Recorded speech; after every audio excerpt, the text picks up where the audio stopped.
বছরে 47 লাখ টাকা আয় করে 32 লাখ টাকায় কুরবানি দেওয়া ব্যক্তিকে জানাই ঈদ মুবারক।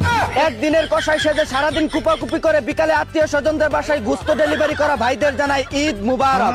সকালবেলা মেহেদি লাগিয়ে সারাদিন গরুর নাড়ি ভুড়ি পরিষ্কার করা আপুদের জানাই ঈদ মুবারক।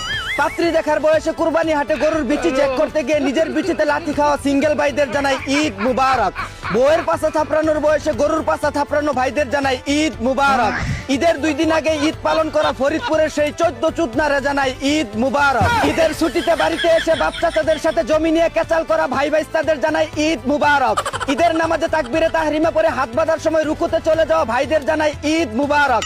ঈদের নামাজ শেষে নিজের পুরান জুতা রেখে অন্যের নতুন জুতা চুরি করে নিয়ে যাওয়া ভাইদের জানাই ঈদ মুবারক। কুলাকুলি করার সময় দুধুতে হাত দেওয়া বিচিতে টুকা মারা পুংটা বন্ধুদের জানাই ঈদ মুবারক। ঈদের দিনে ট্রাকে করে বক্স বাজিয়ে ডিজে গানে খেচ্চা নাচাঞ্চি করা সাপরি ভাইদের জানাই ঈদ মুবারক। ঈদের দিন মোটর সাইকেলকে হেলিকপ্টার মনে করে চালিয়ে অ্যাক্সিডেন্ট করে হাসপাতালে ভর্তি হওয়া ভাইদের জানাই অগ্রিম ঈদ মুবারক। ঈদ উপলক্ষে 500 টাকার ভাড়া 1000 টাকা নেওয়া সুধীর ভাইদেরকে জানাই ঈদ মুবারক। কুরবানির গোশত দিয়ে সুন্নতে খাতনা ও বিয়ে চালিয়ে দেওয়া চাচা মামাদের জানাই ঈদ মুবারক। বেকার থাকার কারণে যাদের পাখি বুই রেখা কোদের সাথে ঈদের পর উড়াল দিবে সেই হতবাগা ভাইদের জানাই ঈদ মুবারক। নিজের পাঞ্জাবি কেনার টাকা দিয়ে গার্লফ্রেন্ডকে শাড়ি চুরি আলতা লিপস্টিক সুনু পাউডার গিফট করা ভাইদের জানাই ঈদ মুবারক। আর সেই শাড়ি চুরি পরে আরেক বেটার ইনবক্সে ছবি পাঠানো 12 বাতারি আপুদের জানাই ঈদ মুবারক।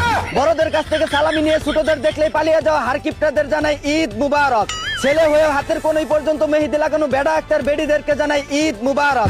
ঈদের শুভেচ্ছা জানাতে সাপের মতো আঁকা বাঁকা 1 মাইল লম্বা মেসেজ পাঠানো গ্রামের চাচাতো ভাইদের জানাই ঈদ মুবারক।